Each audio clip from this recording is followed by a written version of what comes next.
Mama just gave me the highest compliment. She said that it tastes better than her mama's. Confirm this, Mother. This tastes better than your mama's? Mm-hmm. Gotta say it, Mom.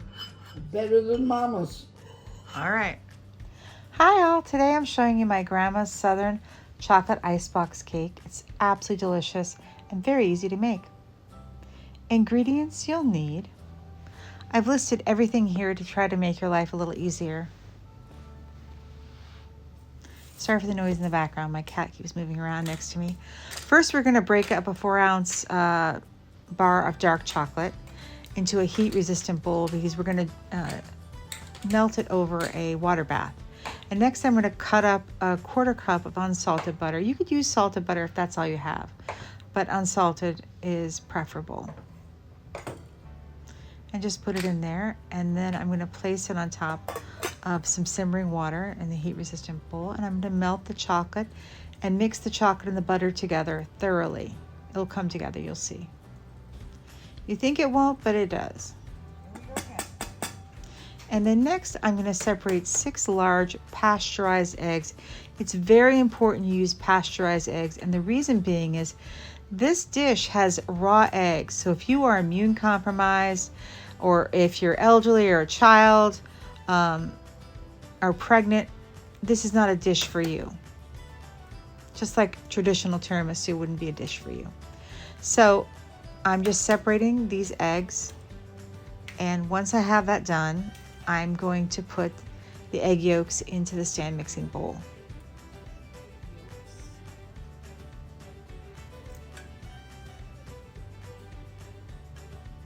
This is a great recipe because it's non-cook, and there's a lot of steps, but it does come together pretty fast, I find.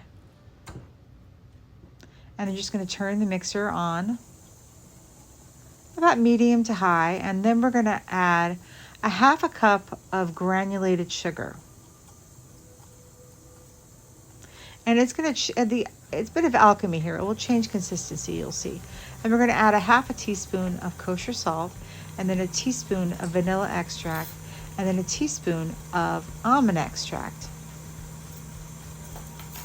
And next we're going to add the cooled butter and chocolate mixture. It's very important that you cool the chocolate and butter mixture because otherwise you'll scramble your eggs. So you got to cool it down.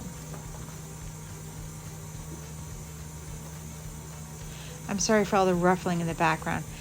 My mom's dog has jumped up onto my bed right now, and so I didn't want to kick her off because my mom is at the doctor with my sister, and so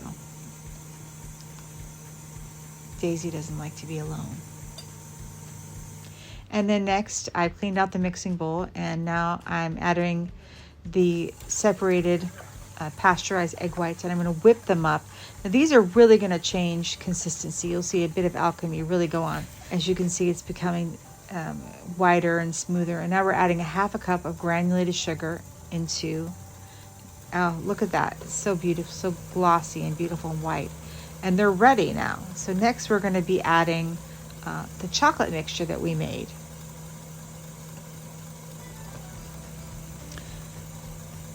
With the egg yolks and everything. So now we're just adding that to the egg whites.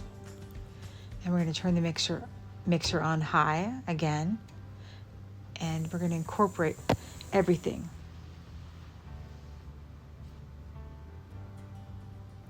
And once we've done this, we're done with this portion of it. And next is just assembling and cooling everything in the refrigerator overnight. So it's pretty fast, I find. It'd be easier if you had more mixing bowls, like stand mixing bowls. I have a friend who has a few of them. I wish I could get some. But once it gets to this state, we'll put them in a separate bowl and set it to the side. Just putting it in a separate bowl. I need this stand mixing bowl for whipping whipped cream. So now I'm adding 1 cup of heavy whipping cream to a stand mixing bowl. I'm going to whip on high, and we're going to whip to a stiff peak. I lied, there was one more step.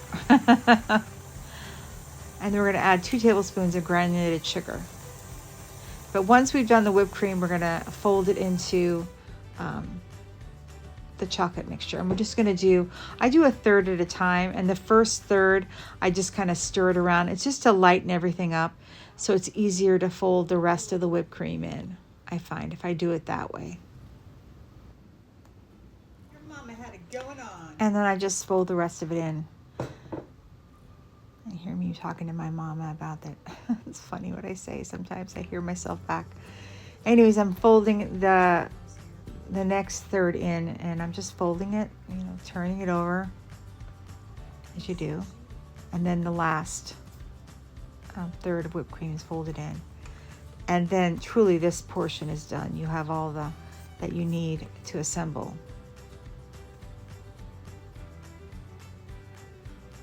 Just gently fold it in, because you don't want to deflate the whipped cream.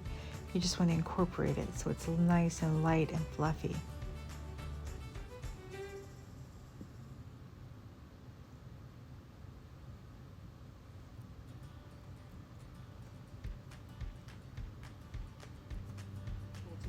And now I'm just lining the bottom.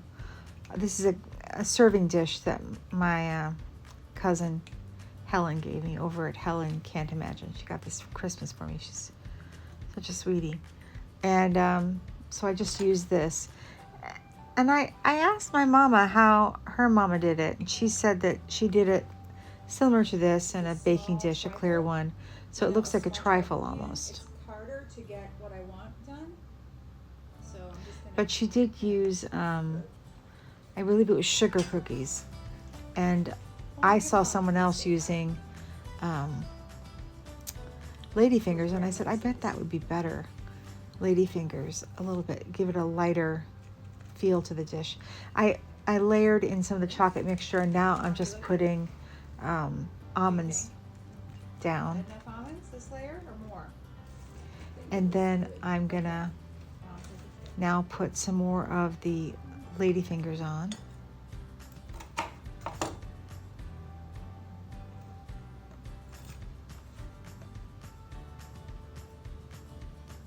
And then again, another layer of the chocolate mixture.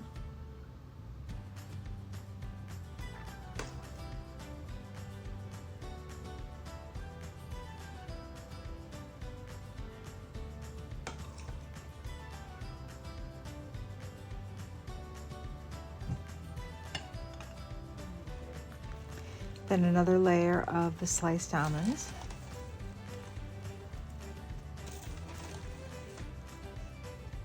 Then the final layer of the ladyfingers goes on.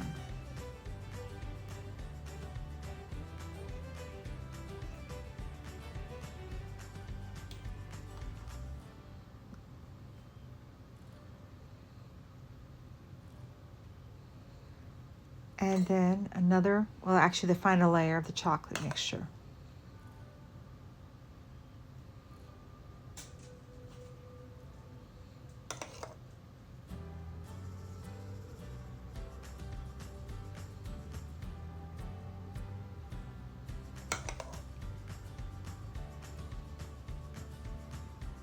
And once that's done, we're going to add another layer of almonds. This is not the final layer of almonds, because you'll see. We're going to put this in the refrigerator once we have this portion done, and it will be in the refrigerator, excuse me, for no less than 12 hours. You need to really set it and let it get cold. Now, after 12 hours, I've brought it out and letting it rest for a second. And I'm going to make whipped cream. This is a cup of whipped cream I'm putting in the stand mixing bowl. And I'm just whipping it on high, and I'm adding 1 tablespoon of granulated sugar. And when I reach a stiff peak, then I'm going to turn it off.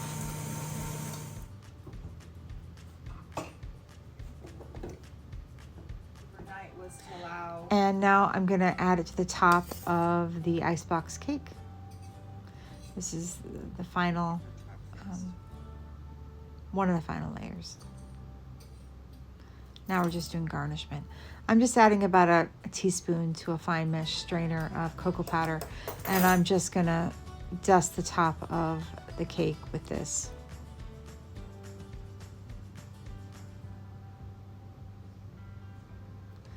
And final garnishment the sliced almonds, and then we're done. I would say I think it looks breakfast absolutely beautiful.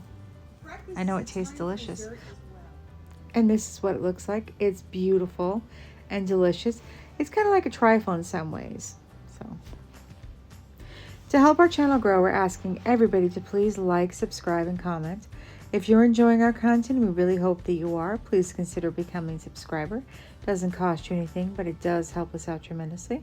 We also ask if you could also please watch the video from beginning to end. This also helps out.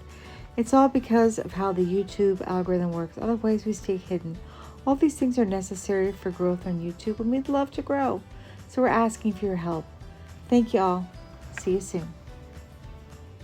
I post new videos 2 times a week on Tuesdays and Thursdays at 3 p.m. Eastern Standard Time. If you're not already a subscriber, please consider becoming one. It doesn't cost you anything, but it does help us out tremendously. Also, don't forget to hit the notification bell so you never miss one of our videos. All right, we'll see you soon. We wanted to profoundly thank everyone for watching. We're so very grateful to all of our new and old subscribers for supporting us and helping us grow.